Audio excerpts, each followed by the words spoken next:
Peter, thank you so much for joining us today. Really appreciate it. Pleasure. Thank you very much for having me, Harry. Amazing. Um, Maybe we could start with your background with ME and CFS and why it's so Mhm. important to you to be working on Yeah. this. Yeah. So back in, I guess I had an experience like many others that back in 2016, I had some sort of bug and I struggled to recover from it, but I did.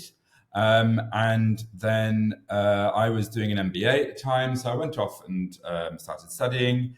And as 2017 progressed, I my health started getting worse and worse, and I was struggling to look for answers. And like many others, I was touring all sorts of doctors and GPs and specialists.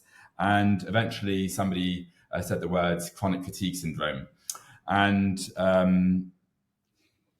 I looked it up and thought, this doesn't really look like me. This doesn't look like what I'm experiencing. I saw descriptions of people who are much iller or iller in different ways than I was, and then I went on this journey and then suddenly discovered that actually there's this whole world of people with these kind of symptoms, some of which were very similar to my own, and after that it was a bit of a journey of acceptance, I guess.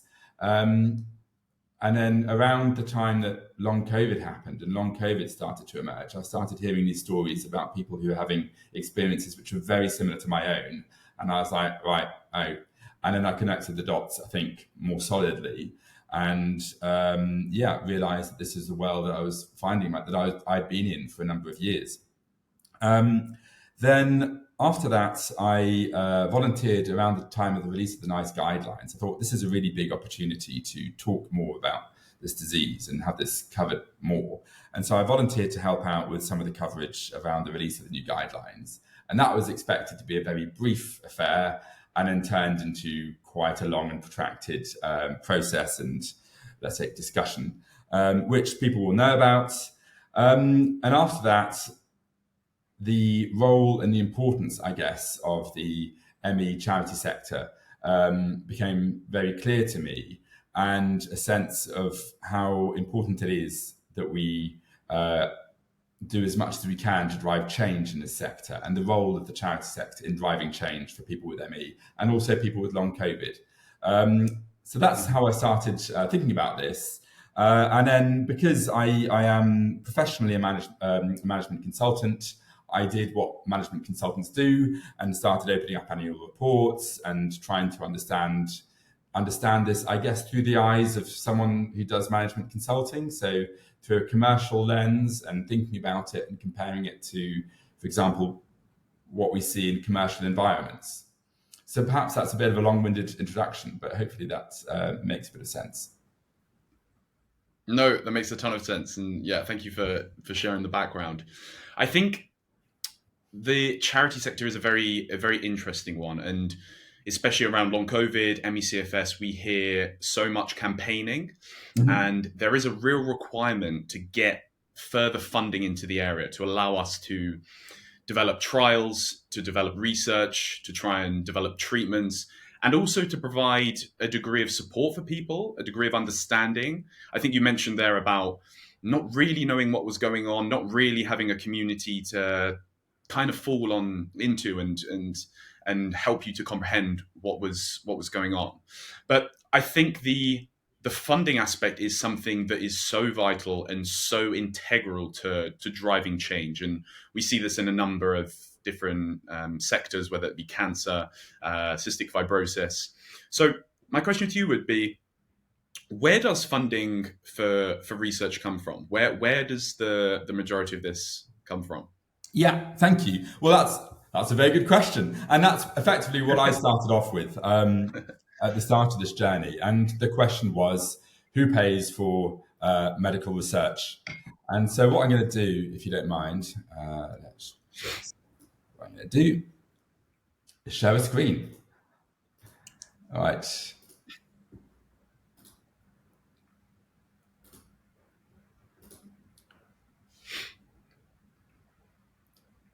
Is that okay? Can we see that? Perfect. I see.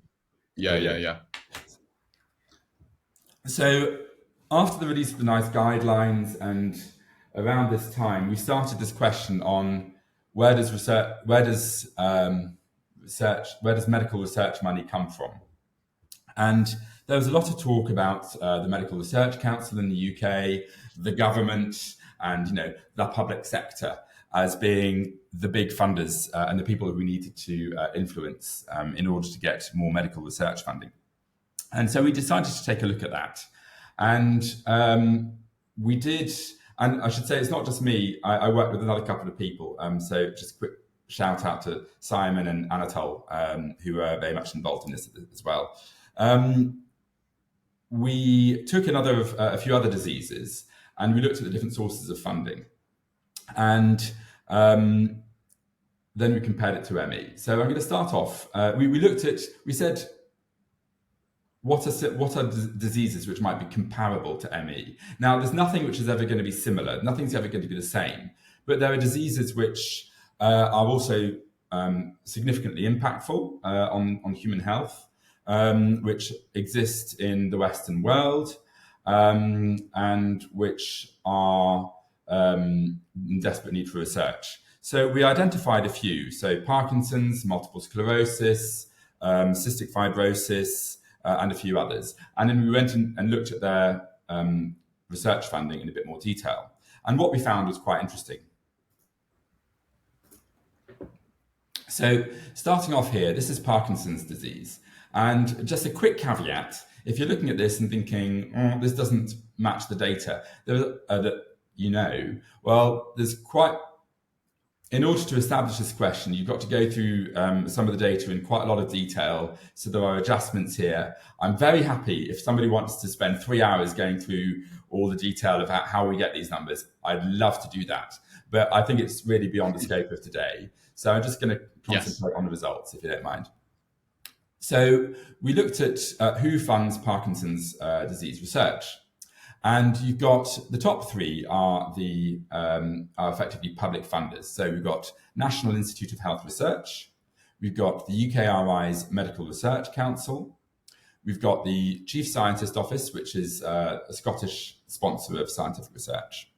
Then we've got the Wellcome Trust, and the Wellcome Trust is it's a massive institution. They fund a significant amount of medical research, but they're not government and they're not a normal charity, let's say, because they are funded by a huge endowment some time ago, and they're a significant funder. Lastly, we get into the charity sector. And in the case of Parkinson's, you've got Parkinson's UK and also Cure Parkinson's, which are both funding medical research. And when we look at it, then we looked at it over the period 2015 to 2020. Why? Because we had good data available for that period. And we went through and we downloaded all the grant applications which talked about Parkinson's, which were about Parkinson's. And you can't just do a search. You have to go through and read through all these applications and then assess if they're really about Parkinson's or if they're just mentioning it sort of as an aside. And then we quantified the amount that the NIHR, the Medical Research Council, the Wellcome, and then the charity sector spent on Parkinson's research. And what came as a massive surprise, actually, is the fact that the majority of medical research isn't paid for by government or public institutions. The majority of medical research is paid for by the charity sector. And they are actually the biggest funders in many cases, not all, but in many cases of medical research. And so if we look through here, we've got Parkinson's UK, which is the single biggest funder. So they're spending about £44 million over that 6-year period, which, quick maths here, is about 8 or 9 million a year on Parkinson's research. And if we look at the role of that single institution in funding Parkinson's research, they're spending about 44% of all the money which goes into Parkinson's research comes from one single institution. Now, if we're one charity essentially, then that is providing one charity, exactly that. And there's also the question of what does good look like in terms of medical research funding, and I think this is a really good example of what good can look like for a neurological disease. So in this case, there's around 110 million pounds over a 6-year period. Come on, we're talking about quick maths here. That's about 19 million a year, is it? 18 million, something like that, which is spent on medical research. A quick point here. The money which is being spent by Medical Research Council and NIHR is in the form of grants. So this is the money which is given to researchers to go off and do research. The charities do additional work to that. They do work around organising conferences. They coordinate research. They bring researchers together. And so there's a whole area of research that they do in addition to what the Medical Research Council does. And I think that's actually very important work. And when we look further ahead, that's sometimes also disregarded. So then we say, okay, well, this is what's happening in Parkinson's. And if we look at other diseases, is it the same, or is Parkinson's just a standout, unusual case? And so the next one we looked at was cystic fibrosis. So cystic fibrosis is another hugely disabling disease. Other people know better than me in terms of its impact on human lifespans. It used to be a disease that would kill people in their 30s. I now know of people who live into their 60s at least with cystic fibrosis. So I believe there's been a significant change here. But let's be clear, there's still a huge amount to do, and there's a huge amount of ongoing research to be done. But again, if we look at who is funding cystic fibrosis research, it's not the government who's doing the big research funding here. Nearly 60% of research funding comes from Cystic Fibrosis Trust. And they are really the people who seem to be driving cash into this sector, who are driving cash towards those researchers who can really make a difference. And it's even larger in the recent years as well. I think you see there. So this almost slightly skewed because of earlier years where it was only 46 or 39%. But in recent years, we see in 2019, 92% of all of the research funding came from a charity, and only 8% from a government, which is incredible, right? It is incredible. And I mean, you can see the consistency there. There's around 4 to 5 million a year consistently going into research. And I guess, some of that is in the form of grant funding. But it's also it might be in the form also of coordinating researchers, bringing people together, stimulating new ideas, stimulating conversations. And all of this is so important in order to drive the kind of creative process, to drive new ideas, which is what I think underpins so much scientific research. It's not just about, people sitting in a dark room, sort of having one idea on their own. You've got to kind of help ferment those. And I think that the charity sector has a real role in that, which I think is sometimes also not fully recognised. But yes, exactly to your point, they are funding consistently over the 6-year period. In terms of the amounts we're talking about here, and we can we'll have a look at ME in a minute, but there was, I think it was Professor Chris Ponting recently who was talking to the NIH and was talking about how Decode ME is sort of the first stage only of genetic research into ME, and there should be similar into long COVID, by the way. There should be a similar genetic program into long COVID, and that really, in order to maximize results, they wanted to go from 20,000 people in Decode ME up to around 100,000 people, and that would give far better insights into the genetic mechanisms underpinning these diseases. And he said that could cost, a ballpark figure, and I'm sure we can't hold them to this, but, what does that cost? Maybe around £5 million, maybe about $5 million ballpark. And you say, well, is that an unachievable amount of money? And then you look at what Cystic Fibrosis Trust is spending, and you look at what Parkinson's UK are spending on medical research, and you say, well, no, they're spending that kind of money in a single year. And we're looking at Decode ME, and that's sort of the big story, maybe of the past 4 or 5 years. Well, actually, we should be doing multiple Decode MEs every year. And the charity sector in other diseases is driving that process and is driving that funding for it. So then, okay, well, maybe it's just Parkinson's, maybe it's just cystic fibrosis, maybe they're outliers here. So let's look at motor neuron disease. And motor neuron disease is something, again, it's a horrendous disease. We know more about it because of people like, help me here, Stephen Hawking, thank you. Yes. But my grandmother died of motor neuron disease in 97, I think it was. And I wasn't fully aware at the time of what was happening. I mean, I saw her, and obviously we saw her on a regular basis, but some of the challenges underlying it, I just wasn't fully aware of. And I was talking to my mum about it quite recently, because she was obviously far closer to my grandmother. And she said that when my grandmother was first diagnosed with motor neuron disease in 1995, the support from her GP was terrible. Her GP didn't really know how to support her. Her GP's attitude was, well, we can't do anything about this, so I can't do anything to help you. That's it, really. In order to find out what was happening to her, my grandmother had to go down to the library and had to look it up in an encyclopedia. There was very little in the way of support. There was very little in the way of help. And that, thankfully, has changed significantly now. And I think there's a broad knowledge about MND. And that's in part, a lot of that has been driven by the charity sector's focus on communicating the disease and also on fundraising. And perhaps some of us remember the Ice Bucket Challenge, which is about 10 years ago.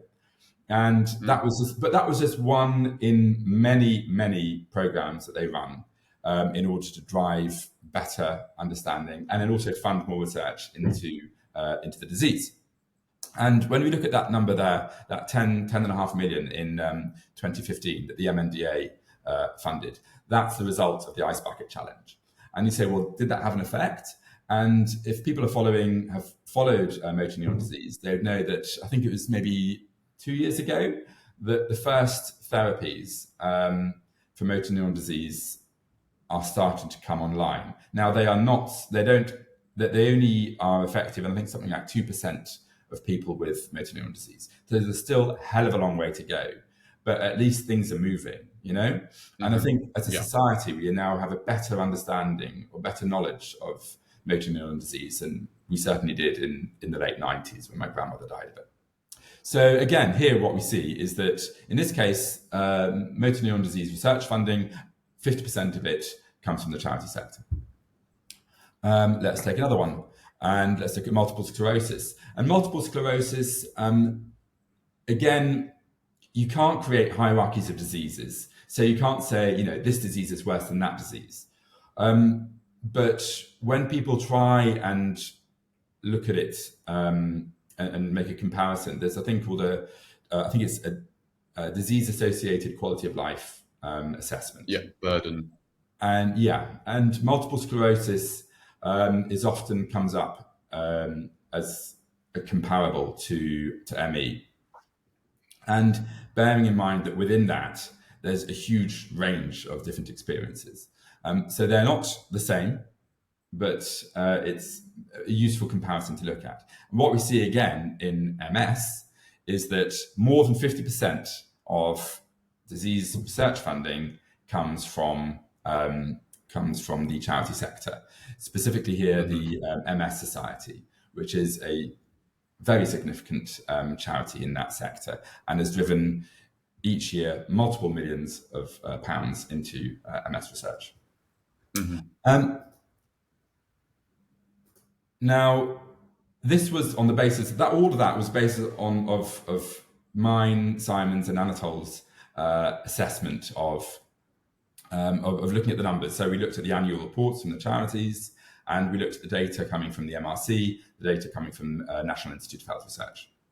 And you say, okay, well, maybe that's just your sort of view on it. But there's another similar piece of research that came from UKCRC. So UKCRC is the UK Clinical Research Collaboration, I think, or Clinical Research Consortium, perhaps. And they their role is to bring together researchers around specific themes and coordinate and stimulate research, let's say. And they did a big analysis. Their analysis is a little bit different to ours, in that it looks only at grant funding. It doesn't look at the work that charities do in coordinating and stimulating and all the rest of it. So it just looks at how much money has been paid to researchers. It doesn't include everything. It doesn't include all charities, but it includes some of the larger charities. So we're thinking Cancer Research UK. I suspect that Parkinson's UK is involved in it.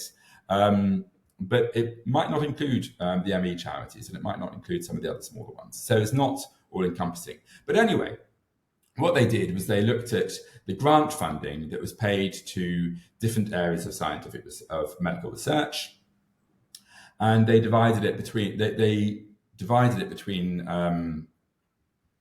different subjects. I'm trying to choose my words here.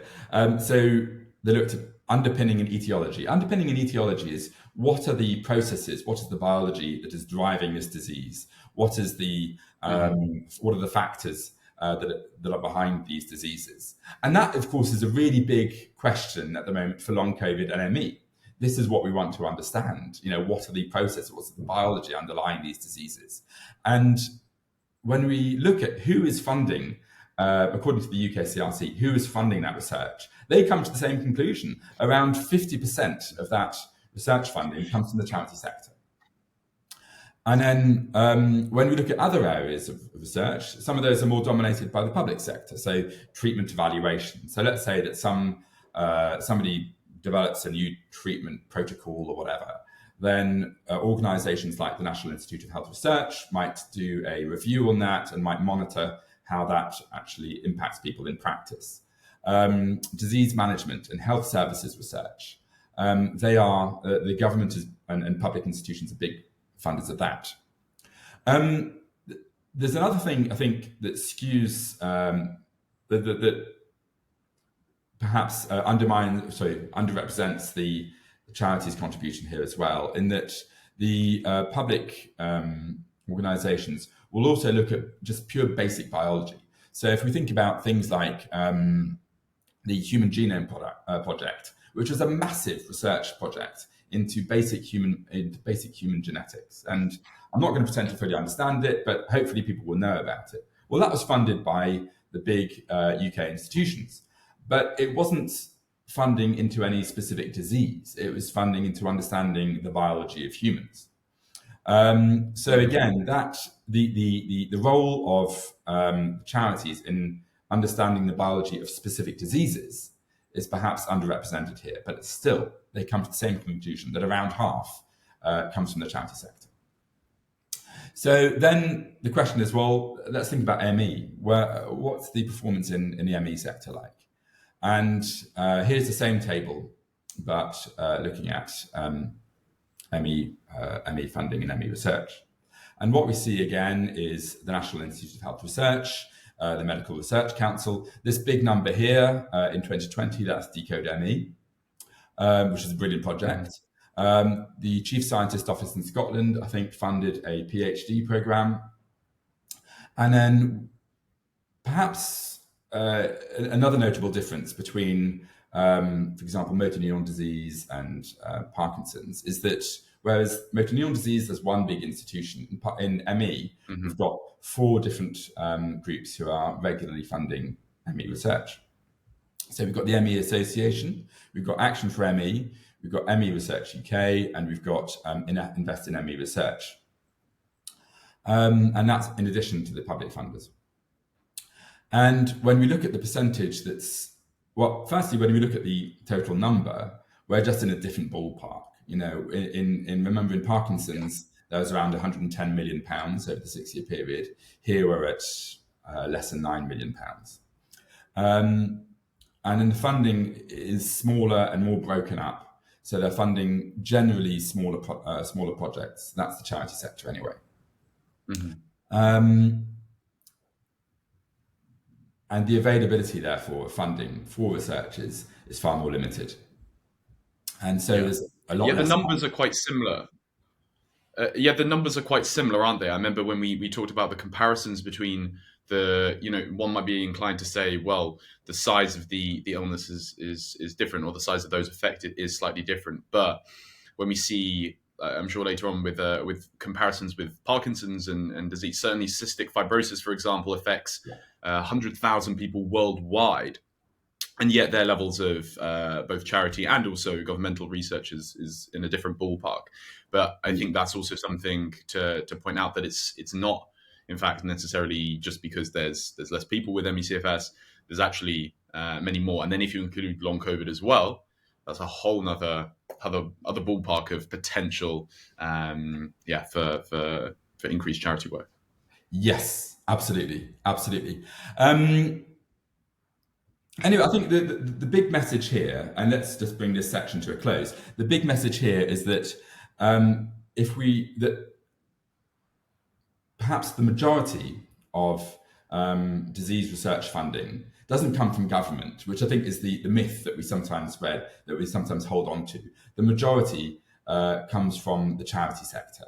And if we want the kind of level of research we want, if we want to achieve that, then we need to figure out a way to fundraise and push money into research into long COVID and ME.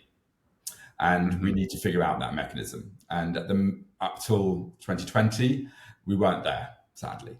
And perhaps if we ask ourselves why we are in the situation we are, sadly, I think this is a big contributing factor. Yeah.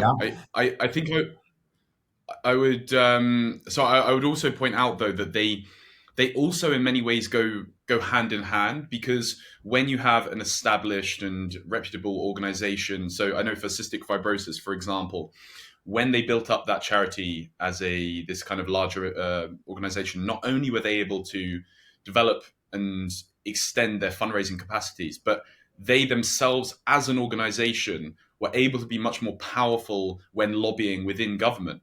And then that in turn would lead to greater governmental funding as well. So it's not just kind of one or the other, they kind of feed in to each other as well. Yeah, absolutely. And there's this kind of ecosystem thing going on here that part of the problem in ME is that some of the research that was funded in part by the Medical Research Council and NIHR was in a psychological direction which seemed to disregard totally the patient population. Well, if you have a more dominant and a bigger charity sector, then if somebody goes along to those organisations and says, oh, can I have £2 million to, further my belief that, ME or long COVID is just caused by wrong thinking, then the charity can just turn around and say no. And what they then do is they then fund those people who understand that this is a biological disease, and then those people can become more important in that field, and you can then, if you're providing the funding, you can then start to set the direction as well in which medical research goes. And you can say, what we're going to do is fund those people who are looking into the biology of these diseases. And you can then set the direction and set the agenda in a way that you can't do if you're just sort of an adjunct to it. Mm-hmm. Does that make sense? Yeah, that's a very good point. Yeah, for sure. They can steer them in the right direction. Exactly. Yeah, you can totally steer it. And then you say, how does that? What's the impact after a few years? Well, after a few years, you've got hopefully all these professors and doctors who have been studying the biology of this disease and understand it better. And then when Medical Research Council gets an application for, does stroking my dog, help ME, or does eating biscuits differently help long COVID, or something like that, and then they put it out to peer review. Then the peer reviewers are suddenly now a whole group of people who've been studying the biology of these diseases and are more able to turn around and say, well, that's a little rubbish, and you haven't considered X, Y, and Z established biological factors. Mm-hmm. And therefore, no, this is not a good direction to go in. But at the moment, we haven't had that, or we haven't had enough of that, and perhaps this data sort of starts to explain why. So anyway, so the big message there, I think, is if we want more and better research, the charity sector and the community of people living with either long COVID or ME, we need to figure out a way of how to fundraise and drive cash into medical research in these diseases. And that's a really big objective, I think. Can we move on And also to harnessing the John? yeah. Please move on. And I think and engaging what in fact is a very active and engaged patient community. We see this in online. We see this in the campaign groups. We see a actually very large and unfortunately ever growing population, but one that is in fact very engaged. So it's a case of harnessing this and allowing these voices to be harnessed in an effective way. And I think you're going to touch upon this, aren't you? As we go into the next slides. Yeah, and there was a really nice case, I think, recently in Liverpool, where there was one of the doctors for Physios for ME. They were recruiting for a project that they're doing up there. And they recruited their patient population, I think, in 2 days. And they said that far exceeded their expectations. And the reason they were able to do that is because of this, of quite a close-knit patient community, or community of people living with these diseases. And so we need to try and harness this towards also some of the other objectives around fundraising. Mm-hmm. I'm going to move on if that's okay. So, please do. So if this is sort of a bit of a summary, actually, I should have finished here, shouldn't I? This is a summary of all or comparison of the funding that went from the charity sector into those diseases. So multiple sclerosis, the charity sector in 6 years fundraised and funds spent nearly £35 million. Parkinson's nearly £50 million. Motor neuron disease nearly £30 million. Cystic fibrosis again nearly £30 million. ME around £2.5 million. We're in different orders of magnitude here, and that's something that we need to change. Yeah. So then the next question is, well, how are we doing on fundraising? How are we compared to some of the other organisations? And I think probably some of that we have a feel for already, but let's just have a look. So these are the main ME charities, the main British ME charities. There are other organisations in the ME sector, let's call them. People like ME Action, but they're not a UK registered charity, so they're not doing a lot of fundraising and fund spending. Doctors with ME, again, they're not really a fundraising organisation. And there's also local organisations around the countries. But these are the big 5 national organisations. And this data is now slightly out of date, but it's still in the right ballpark. So the first thing everyone is going to point at me and question me about is the prevalence figures. So in the past, the prevalence estimates used to be between 130,000 and 260,000 people in the UK living with ME. And so the central point there is 200,000. And I know we often talk about 250,000. Please forgive me. I'm trying to be conservative here. And I'm trying to avoid just sort of, when doing a financial analysis like this, one needs to be conservative and one needs to be cautious all the way through. So that's why these numbers have come up. Mm-hmm. And we look at the incomes and we see that on the net, and because the incomes in the ME charity sector can vary quite significantly year on year, I've taken a 3-year average here, so 2018, 2019, 2020. And we see incomes of the ME Association around £700,000 a year, for Action for ME of around £1 million a year. The 25% ME group, they focus on people with severe and very severe ME. They have incomes of around £40,000 a year.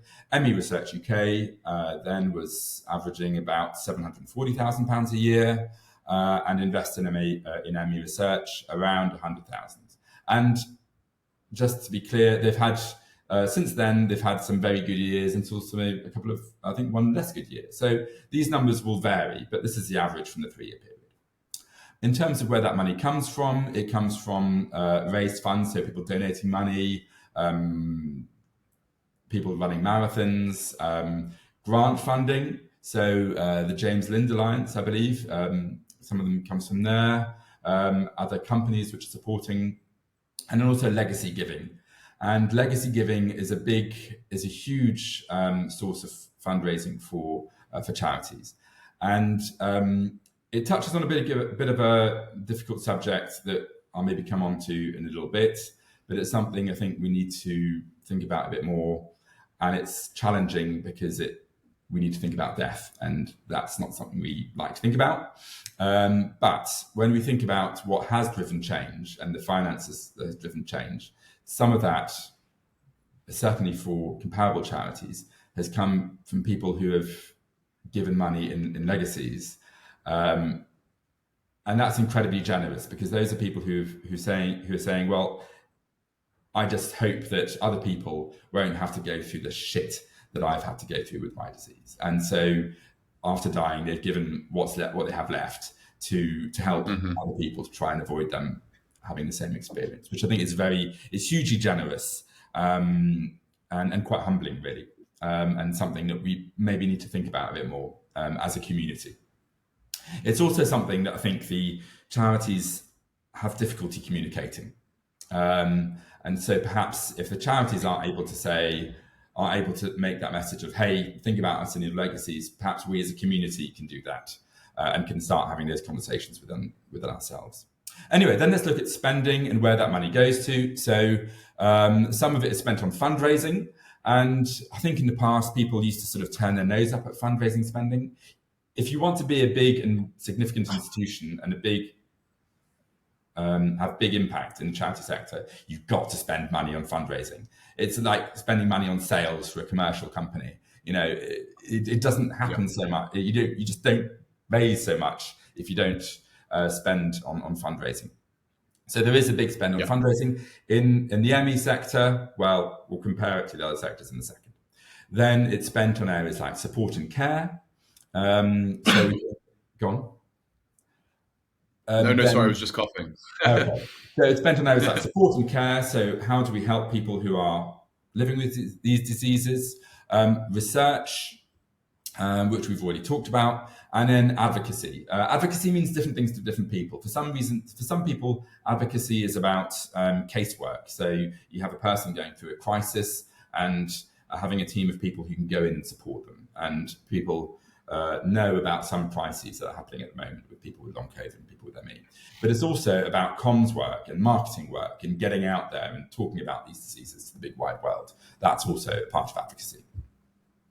And then the big conclusion here I want to come to is at the bottom right. So if we look at the amount of money which is raised and spent on ME per person living with the disease, or was anyway up to 2020, there's around £10 per person per year, which is fundraised and funds spent on driving change for people with ME.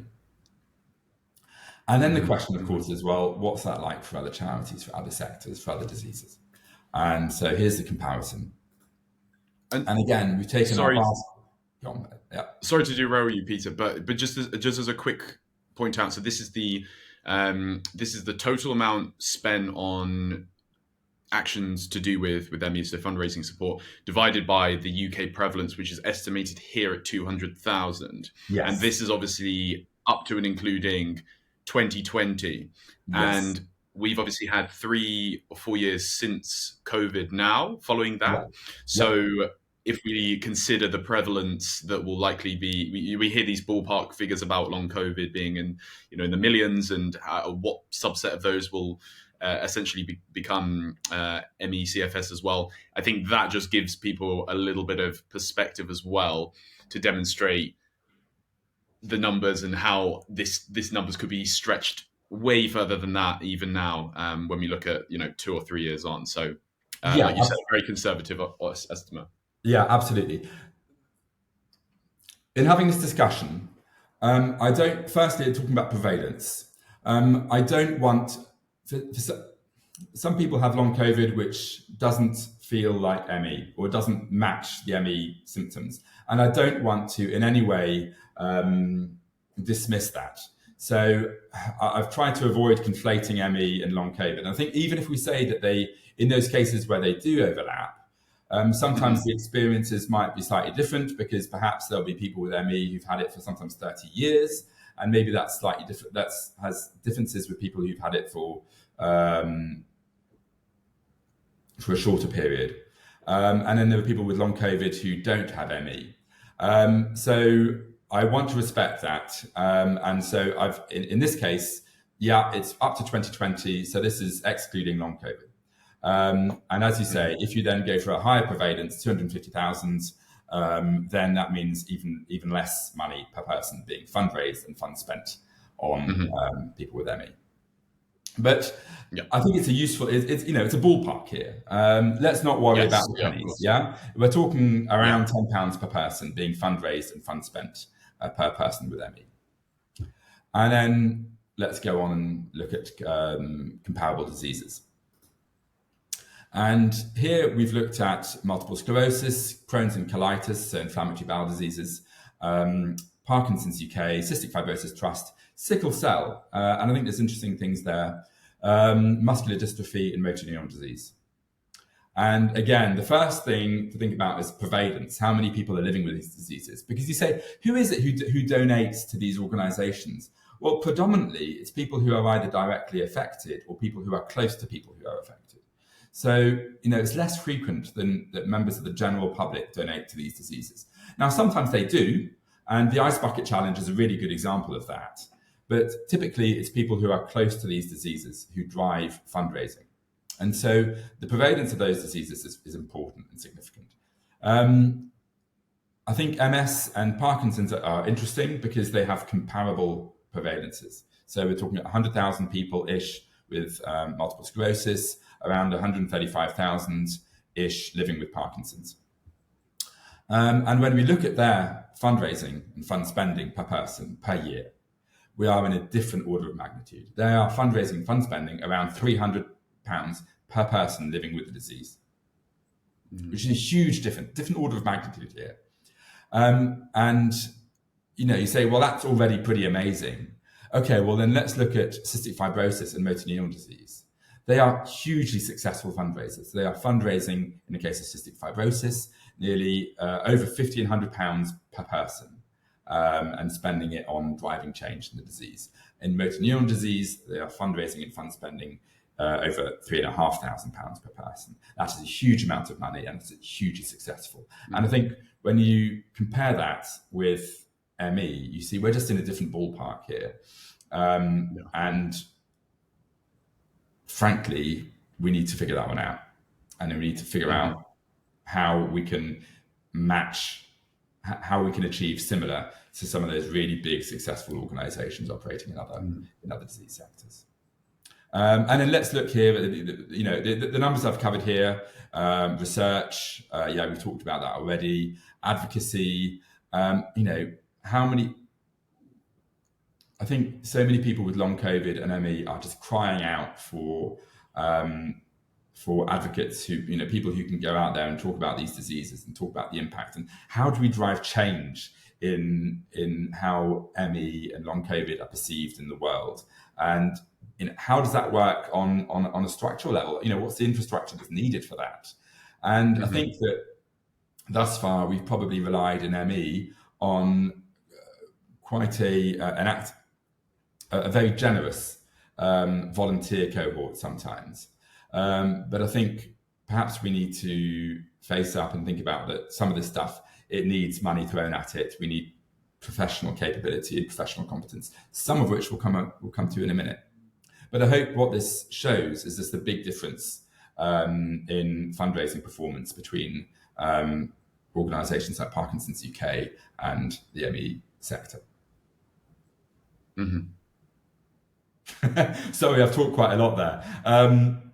No, I think it's very stark, and I think it's something that we do need to confront, because I think you mentioned before about fundraising spend, and the organizations that are doing this really, really well. So we have Cystic Fibrosis Trust, MND, MS Society, even are doing really, really good work. Is they are running it like a business, and they're running it hyper efficiently, and they're spending money on fundraising, they're spending money on marketing to get more money in and raising that awareness. And I think this is also very inspiring, however, because if we look at the impact that a trust like Cystic Fibrosis Trust has had on the illness. I mean, I wrote an article recently on this, and in the last 20 years, they have put in an incredible amount of money. The life expectancy has doubled. They've got multiple FDA approved treatments. There's more stuff coming, and the contrast is stark. And this has all happened with an illness with a prevalence of only 10,000 people in the UK, 100,000 people worldwide. So if that is what we can do with an illness like that is that niche and that small in prevalence, think what we can do for an illness like ME/CFS and long COVID if we collaborate the resources and we put a solid plan into place. It would be crazy the amount of change that we can drive, and also to harness the existing awareness that is out there because of the stuff we now see on the condition. I look at this as inspiring and a incredible potential. Good, that's brilliant news. And I just want to come back to something you said. You started off by saying that they're run like big commercial professional institutions, and yes, they are using similar techniques to what we see in commercial environments. And let's talk about things like CRM, customer relationship management. Let's talk about things like social media marketing. Let's talk about all this stuff. When we see those numbers there in fundraising, I think sometimes people have the idea that money is just sort of thrown in the bin. It's not. What that money does is going out there and making the case for people, making the case to people that we need to drive change in these diseases. And it's money spent on the infrastructure to achieve that. And when you see, if let's imagine that you go to, I don't know, a community event, and you see that they are, taking donations for some organisation or other, that, and they might have a sign there, they might give out leaflets. All of that is fundraising spend. And all of that is also so much about how people discover about causes and, important causes that are going on in the world. And you think about Cancer Research UK. Cancer Research UK is the biggest funder of research into cancer. They fundraise over £500 million a year in order to spend on driving change for people who are living with cancer, or who have had cancer, or are going through cancer treatment. They are a massive organisation, and we've seen the kind of work that they do.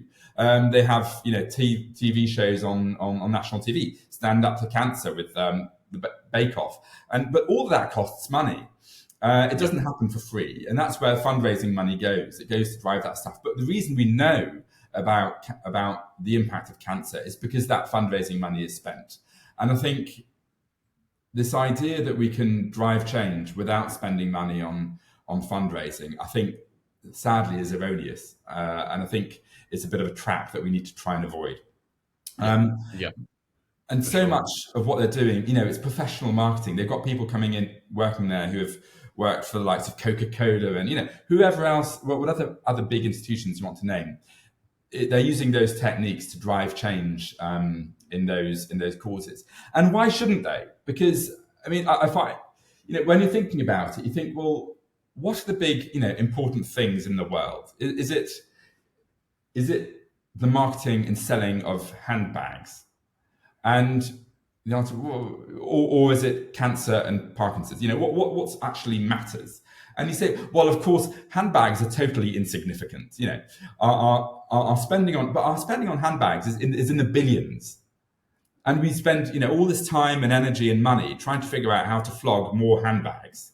And yet, for some reason, we don't think we should do the same for fundraising and fund spending on things that really matter: cancer, Parkinson's, multiple sclerosis, and all these big social issues. That's what's important. That's where we should be spending.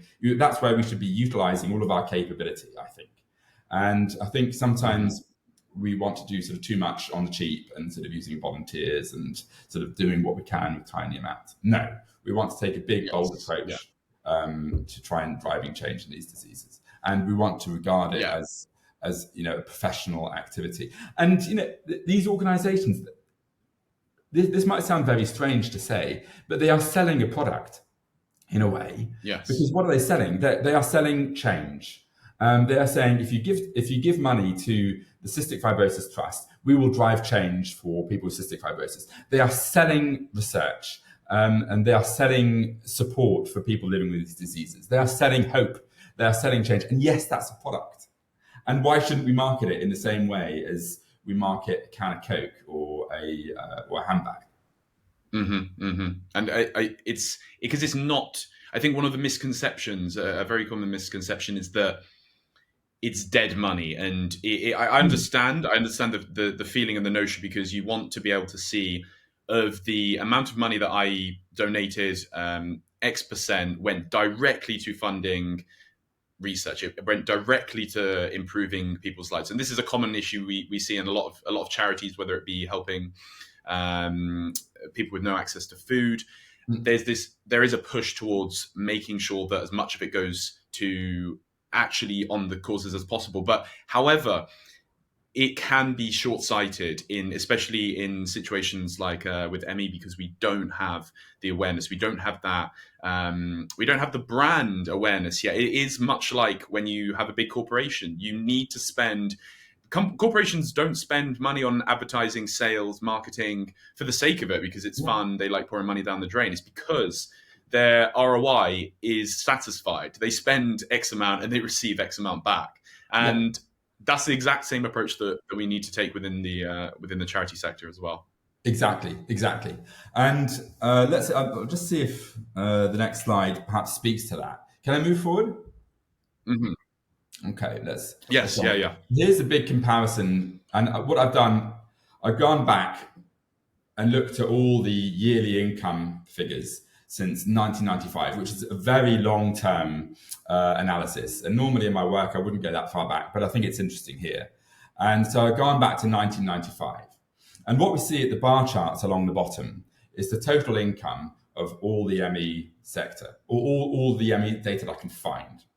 And there are some organisations in there that don't exist anymore. There is some money that wasn't in there that I can't find any data for. So there's a history of ME Research UK. It doesn't go that far back, but I'm confident here that I got the majority of it, the significant majority of it. And what we see is there's a huge difference in terms of the long-term trend. And whilst the bar charts along the bottom show ME income year on year and how it's developed, the line on the top is from the Motor Neuron Disease Association, and you can just see we're just in different worlds here.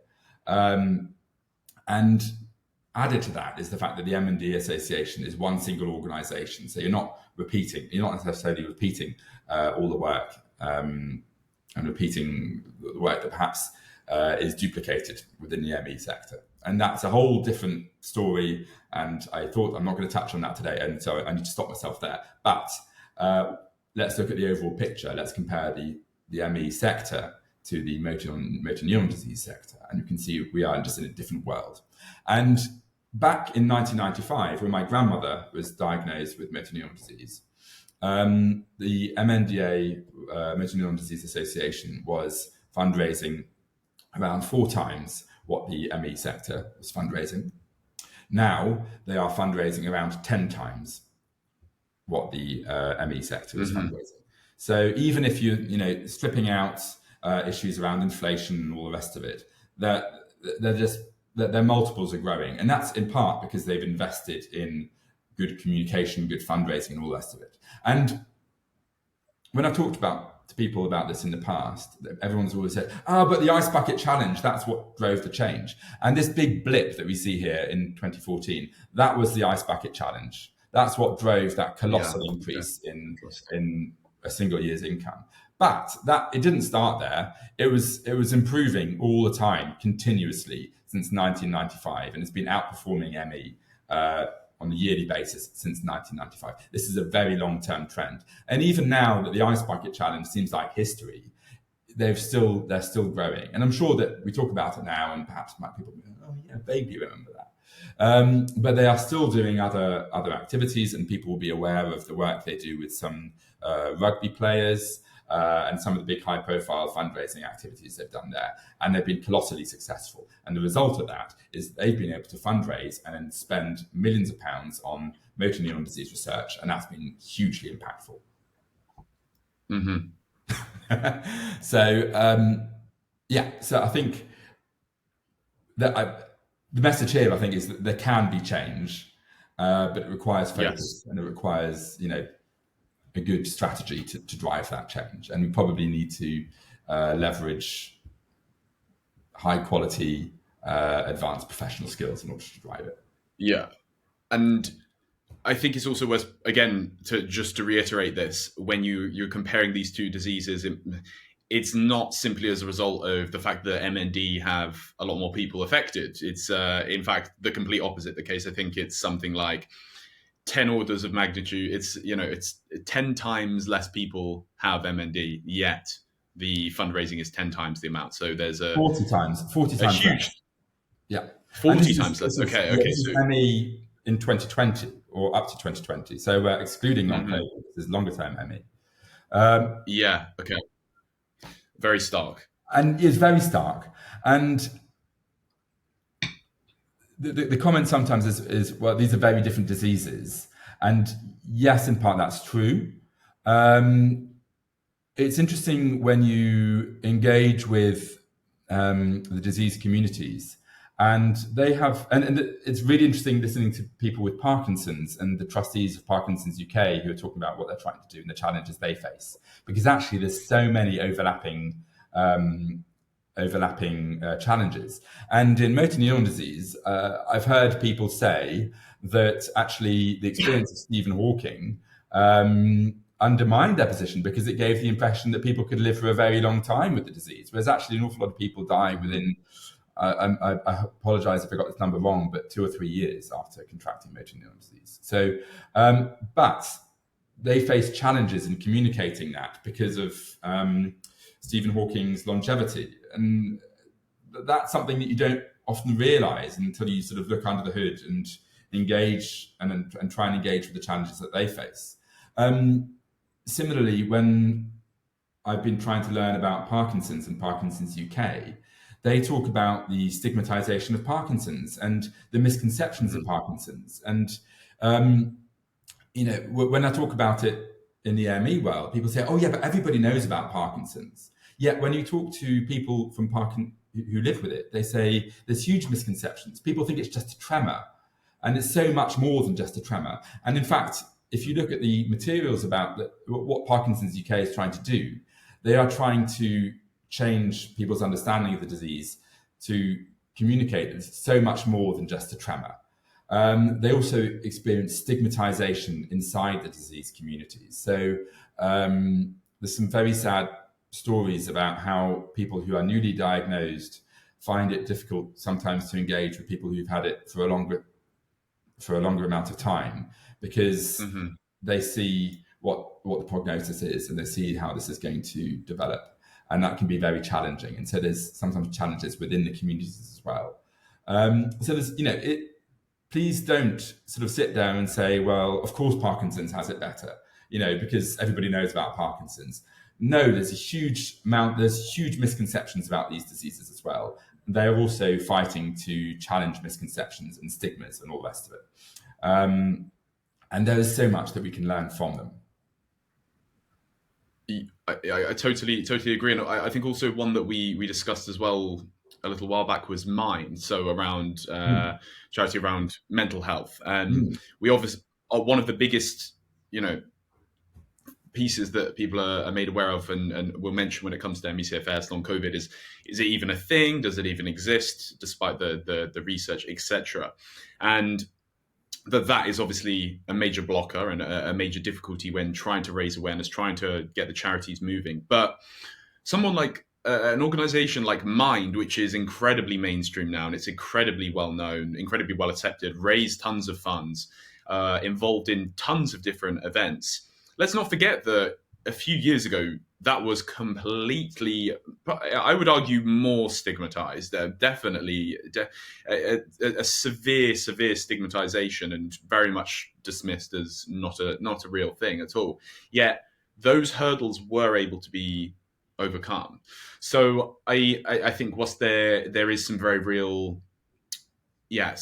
challenges with the stigmatization, and I think further research will be supported and helped by that. The charity sector will have a big role to play in that, in establishing it, raising awareness, and pushing us on the right trajectory. And I don't think it's an impossible challenge at all, especially when you look at MND, Parkinson's, and Mind as well. Yeah, I think Mind is a really interesting example. I do have the figures somewhere, not to hand. In a different presentation, I think I used them. And why is Mind interesting? It's interesting because when we're thinking about the orders of magnitude of disease impact, I've compared ME with Parkinson's and multiple sclerosis, because we're in the 100,000-ish area there, 100,000 to 200,000-ish area, which was relevant to ME pre-long COVID.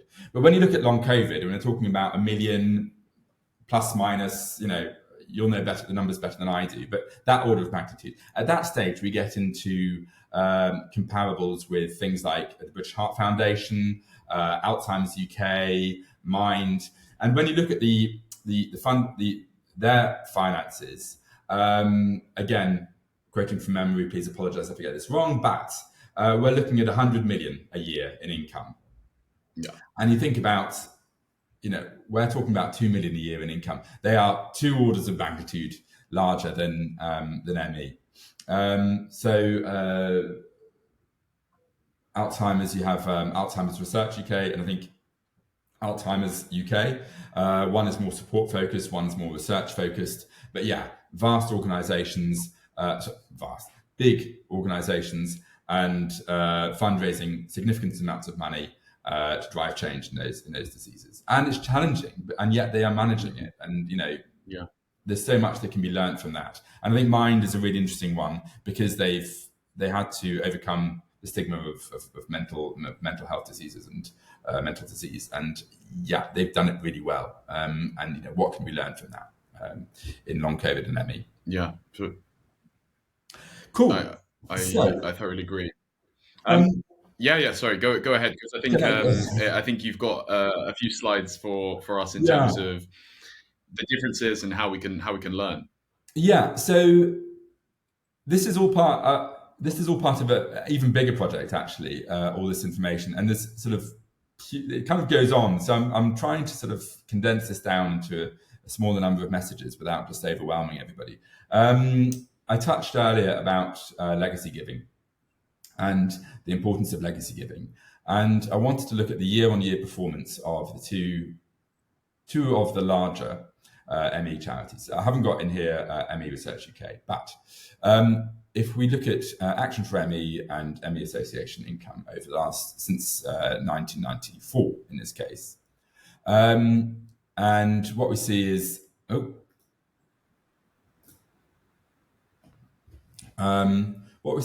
year-on-year growth until around 2000, early 2000s, and then we've been leveling off. And then in the last few years, there's actually been a few spikes.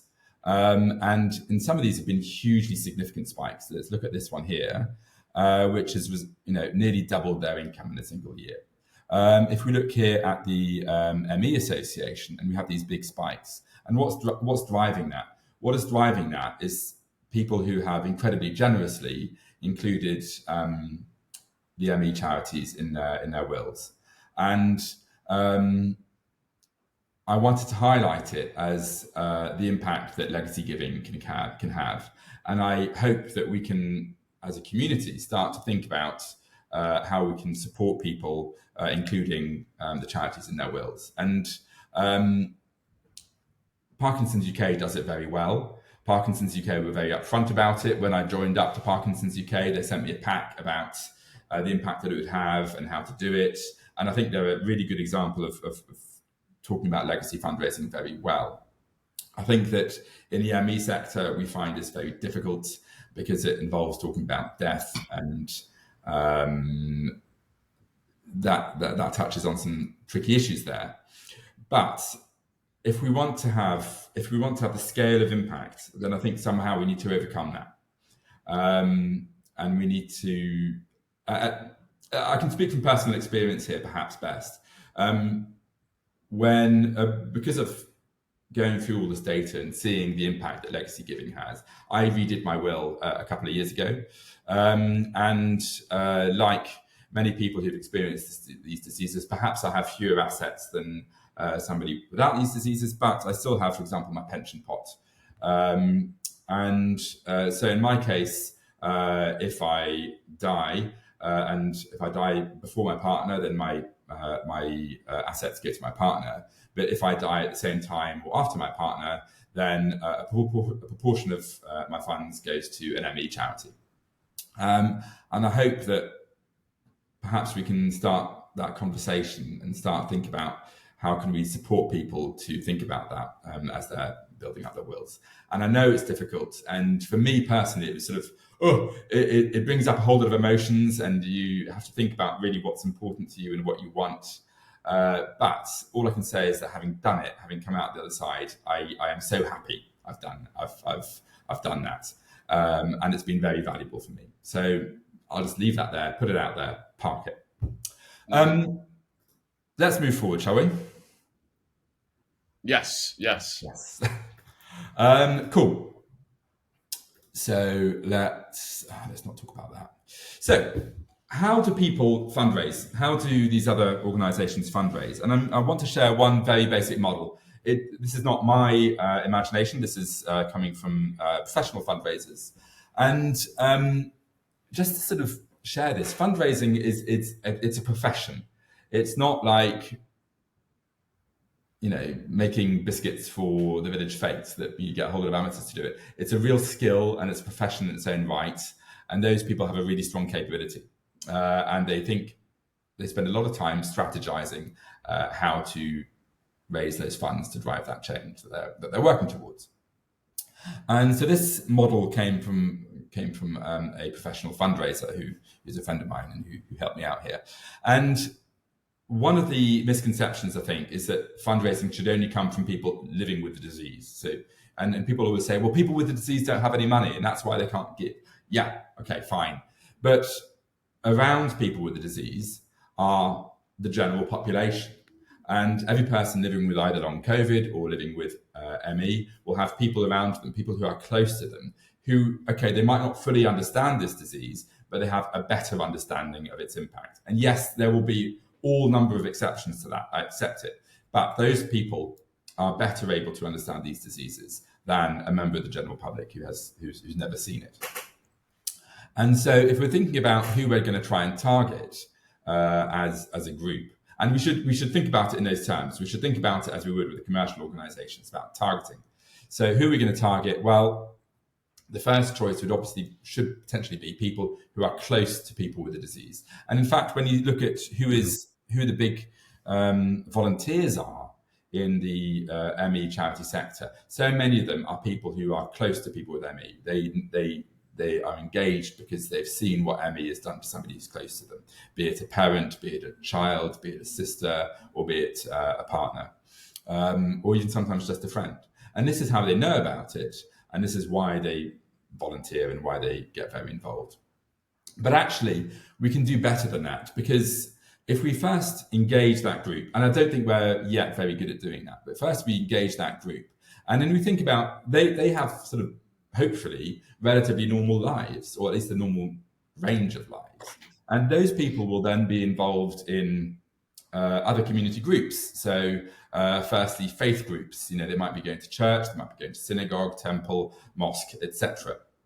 And that there's so much about communicating these diseases, which can take place through those community groups, through faith groups. And then you can take that on and think about sports groups. And, I used to be a member of a choir. I used to sing in a choir. And every time we did a concert, maybe 2 or 3 times a year, there'd normally be a charity associated with it. And we'd say, oh yeah, we're going to fundraise for this charity. Typically, yeah, there's a whole load there. And it might be Cancer Research UK, Terence Higgins Trust, all these kind of charities. And wouldn't it be great if we could ask people who are in choirs to start, or choirs, or whatever other community groups, sports groups, when they're doing events, to consider fundraising for or selecting an ME or long COVID charity as their chosen group. And that doesn't just bring in cash.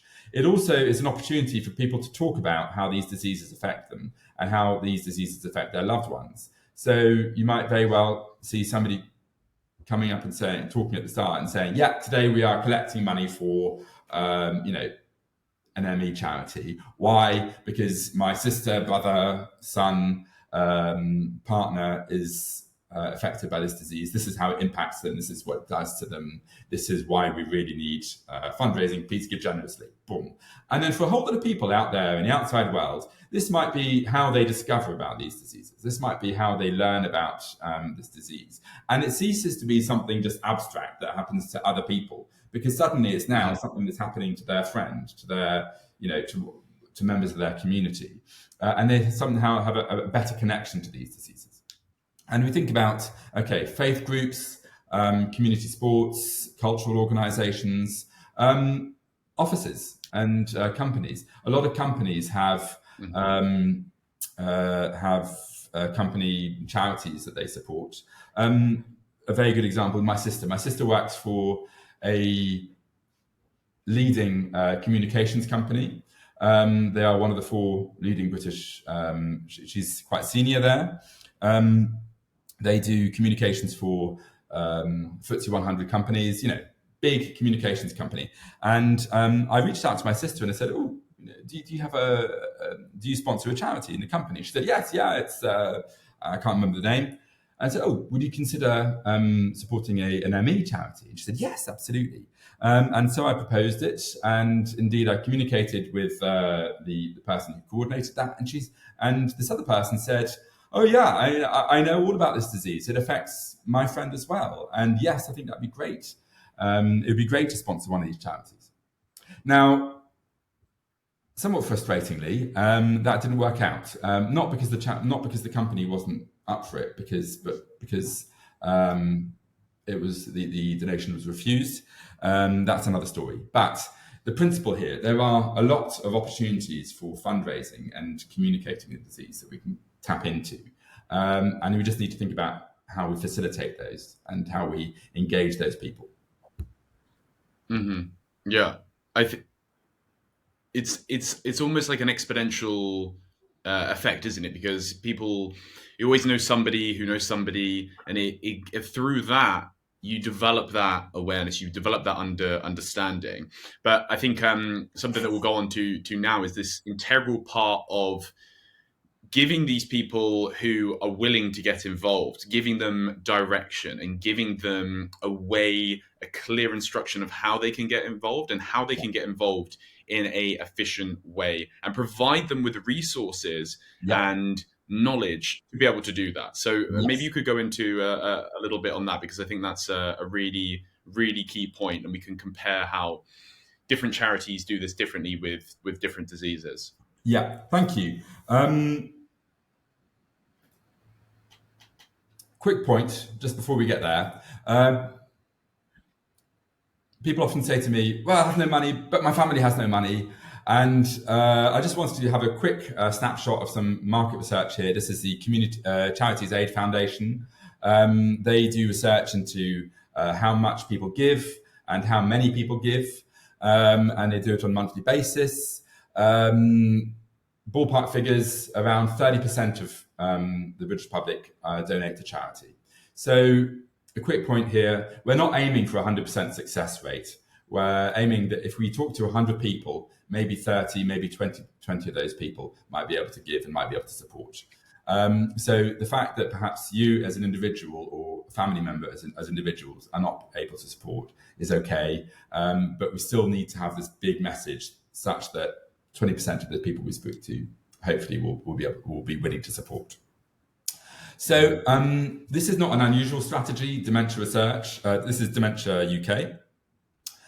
If you love someone who's living with dementia, you're living with it too. Well, that's exactly the same message that we're trying to share. But a charity which I think is brilliant, and I think there's so much we can just learn from them actually, is Parkinson's UK.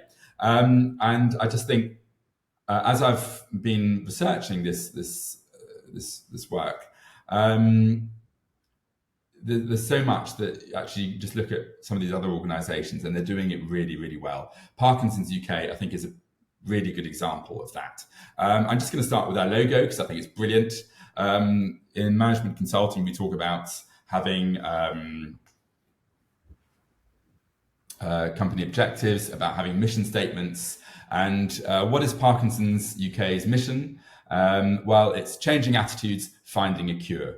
And then a call to action, join us. You could say exactly the same thing about long COVID. You could say exactly the same thing about ME, except what they've done is they stuck it in their logo. You know what they're about.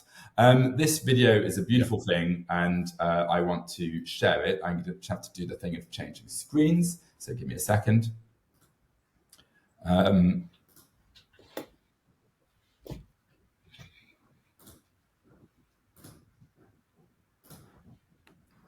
With apologies for now sharing a PowerPoint screen, but there you go. So as I was learning about Parkinson's UK and how they work, I signed up, and I would encourage other people who are interested in looking at charity performance to go up and sign up for these other charities, learn how they work. Obviously, if you're going to do it, give them please a little bit of a donation. They deserve it, they're worth it. But also, let's think about how well they do. And here's a brilliant, in my view, presentation. This is their opening gambit. Hi everyone, welcome to Team Parkinson's. We joined Parkinson's UK a couple of years after Matt was diagnosed, as we were finding it was a really reliable source of information, and we wanted to know more about what was going on in our local area and get a bit more involved. I'm part of Team Parkinson's because my dad has Parkinson's, and since being diagnosed, Parkinson's UK has been able to help make things a little easier. I joined Parkinson's UK as a member after publishing from about a year. Of course, I really wanted to get to magazine.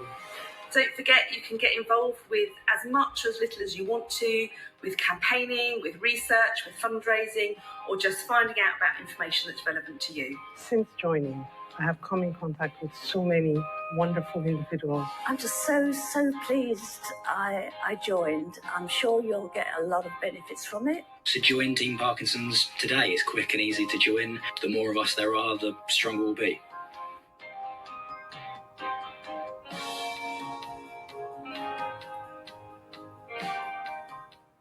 Boom.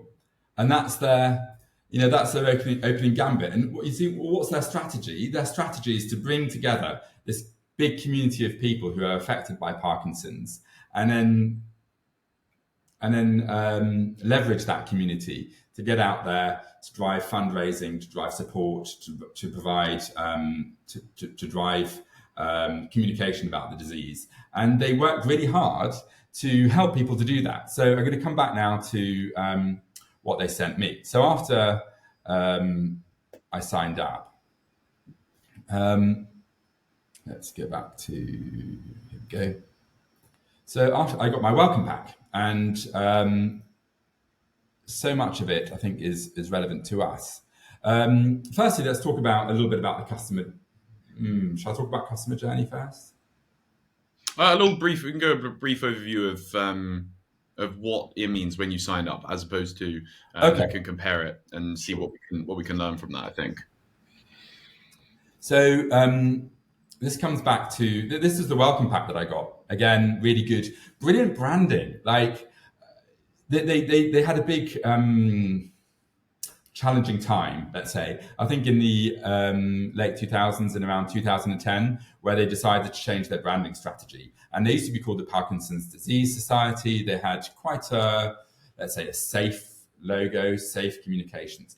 And what they've done is they've changed it to really quite vibrant messaging. And I think that's interesting because Parkinson's perhaps was always associated with older people. And perhaps they wanted to get away from a sort of a musty image and say, no, these are people who are still full of life and still have, so much in them. And we're going to refuse that kind of musty image. So it's quite bright. The messaging was very simple. We've got this brilliant toolkit. And so much of it was about how do we help people to talk about Parkinson's? How do we help people to talk about what's happening to them? And so I got my membership card, and they had these things to trigger. So they got these pin badges. These pin badges, if you see people wearing them, it's because either they or somebody important to them is affected by Parkinson's, or they know what Parkinson's does. So it's a way to identify other people who are aware of Parkinson's or who are affected by Parkinson's. Then we were talking earlier about the stigmatization of Parkinson's and how, in ME, we often say it's so much more than just fatigue. It's not just chronic fatigue. It's so much more than that. Well, Parkinson's has a similar thing. Here we've got it. Parkinson's is more than just a tremor, maybe more than a tremor. Sorry, there's no just there.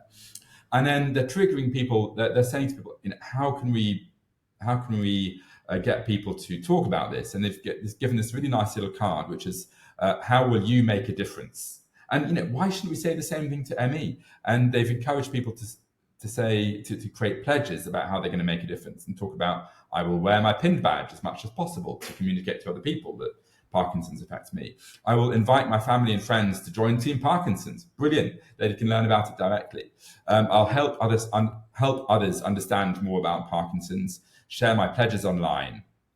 And so much of it is about how we foster and support communication from people who are living with it directly to people outside the immediate Parkinson's community who thus far don't know about it. And I think there's so much there that we can learn from. How do we help people who are living with long COVID or people who are living with ME to learn more about the disease? And here's the thing. So after you go on to the Parkinson's UK website, and then perhaps after that you go onto Facebook or you go onto other social media, and what happens? Well, you start to get followed around, don't you? And so this was, I think, me on, this is Facebook, isn't it? Yeah. So this is my Facebook after I was going and looking at these other charities. And Dementia UK were targeting me to hold fundraising events, Alzheimer's Society encouraging me to engage in fundraising treks, Multiple Sclerosis Society is talking about MRI research there. And so the experience of learning about the disease is not limited to your time spent on their website. It goes out into your social media world. And so as you're going around the social media, you're also learning about it. And that prolongs your learning experience. The May 50K, actually, I don't know who this is, but this is also the MS Society, it must be. Cystic Fibrosis Trust, again, trying to engage people in fundraising here. And so they're using these professional tools that are used in a commercial environment, and they're applying them to the charity's causes. And I think they are so powerful. And why shouldn't we use these things?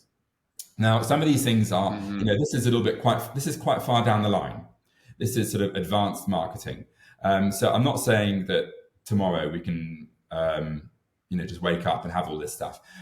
This is built on top of CRM, so customer relationship management systems. So we're thinking tools like Salesforce and the like. This takes time to set up, but we should think about, are we investing in these kind of tools in order to get this kind of experience? And this takes time, but it can be done. Yeah. I think finally, something that's been useful to talk about is talk about what we call the customer journey. And I think that's a nice, maybe a nicer place to start with there. So I'm going to think back to, what is the customer journey? The customer journey is something we think about a lot or professional marketers will think about quite a lot, and also management consultants like me think about quite a bit. And the question is, what's the user's experience? And I'm sorry to use the word customer here, but this thinking is developed from the commercial world. And so, yeah, we can call it the supporter journey if you like, but let's think about it in commercial terms. Let's think about, how would a commercial organisation that's spending millions of pounds on marketing think about it? So I'm sorry, I'm going to call it the customer journey. Please forgive me. So in my case, I went to the doctors in 2017, and after a lot of backwards and forwards and around the houses, my GP said, well, chronic fatigue syndrome. And I was like, well, what the hell's that? And then, well, let's think about you. If you went to the GP and the GP said chronic fatigue syndrome, what would you do? First thing's got to be on Google. You're going to be on Google searching it out, and especially with chronic fatigue syndrome and conditions like this, where there's a lot of mystery around it. Yep. The journey that you go on when you go onto Google and you start searching is one that's quite bewildering. So there's no kind of centralized source. It's a whole load of different articles and various kind of alarming things that you'll see.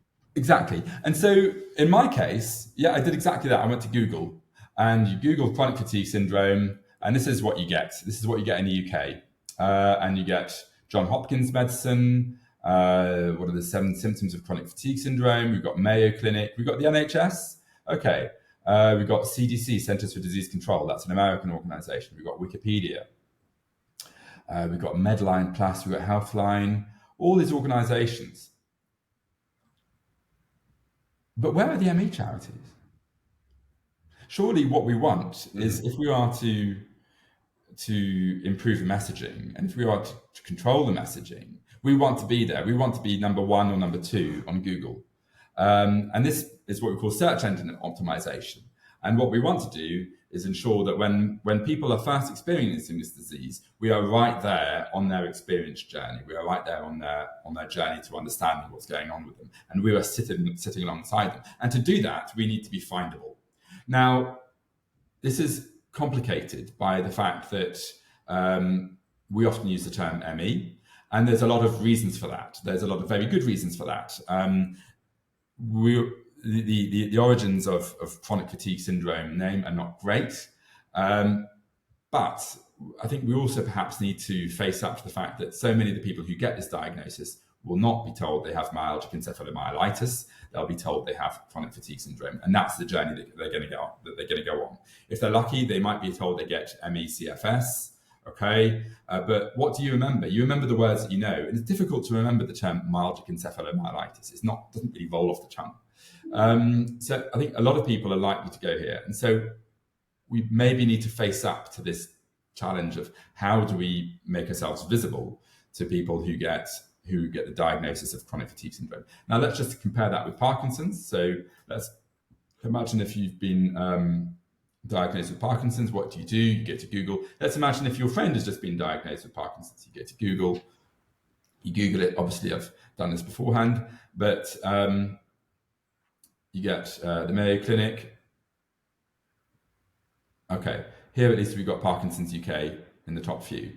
Ideally, they used to be actually further up, and ideally we'd want them to be number 1 or 2.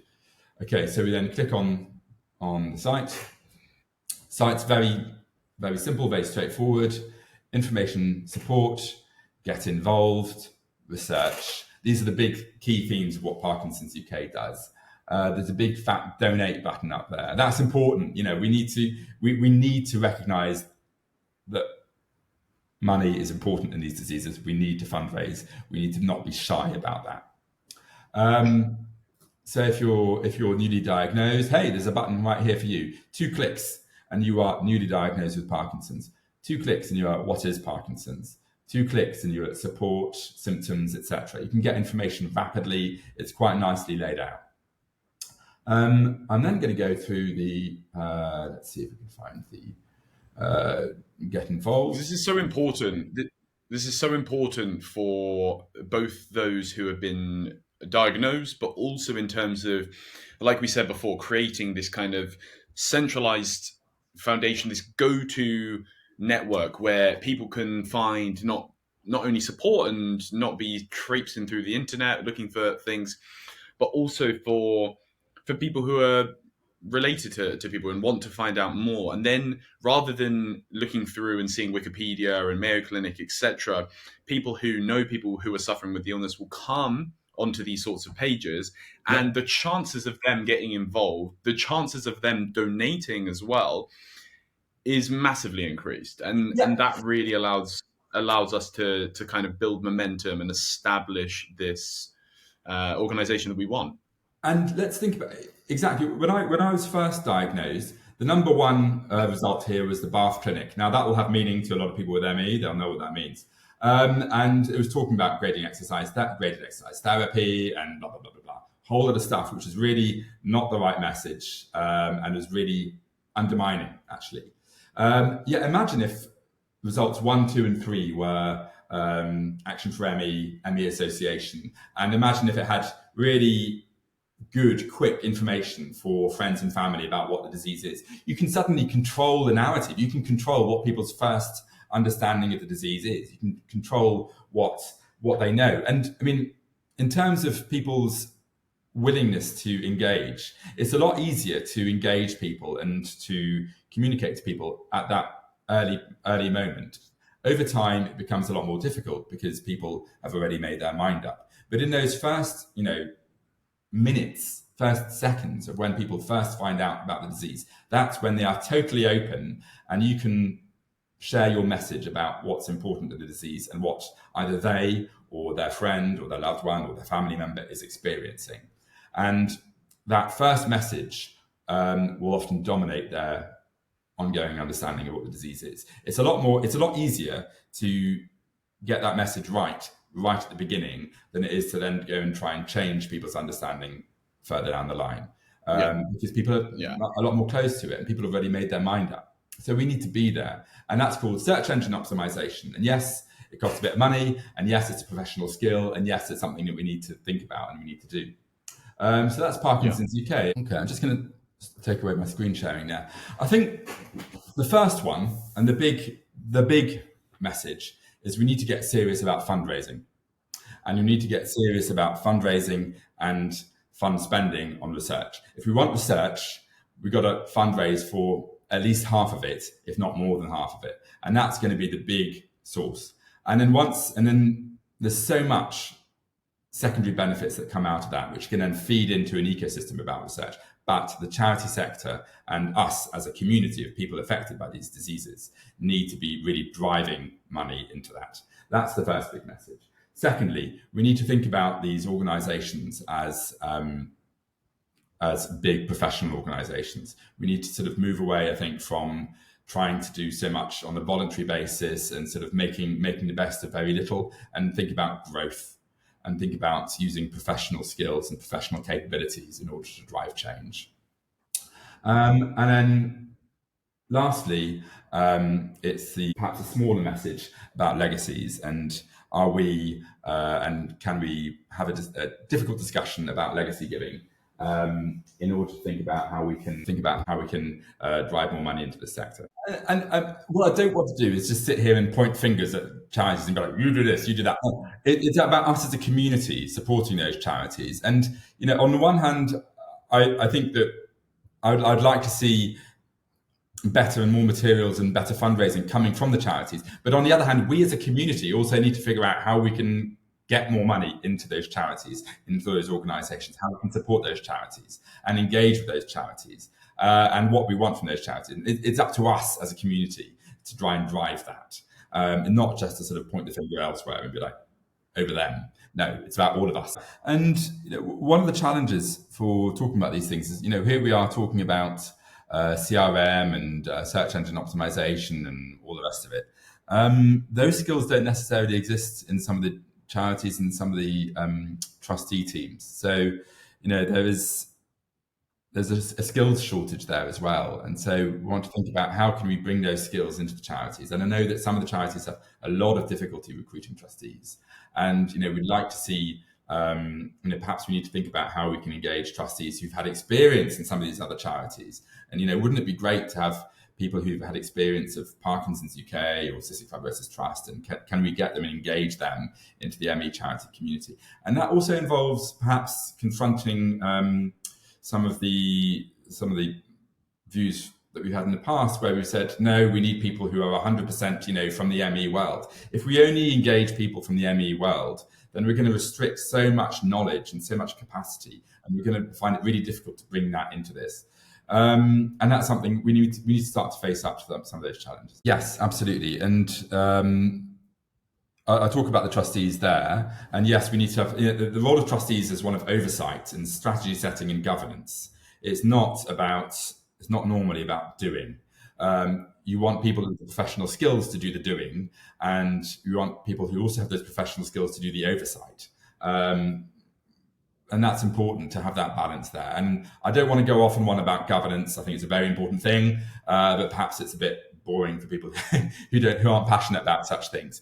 But we need to bring in these skills at a governance level in the trustee teams, and then also at a professional level within your organisations who are actually doing search engine optimization, who are actually doing CRM, and we need to have those on both levels.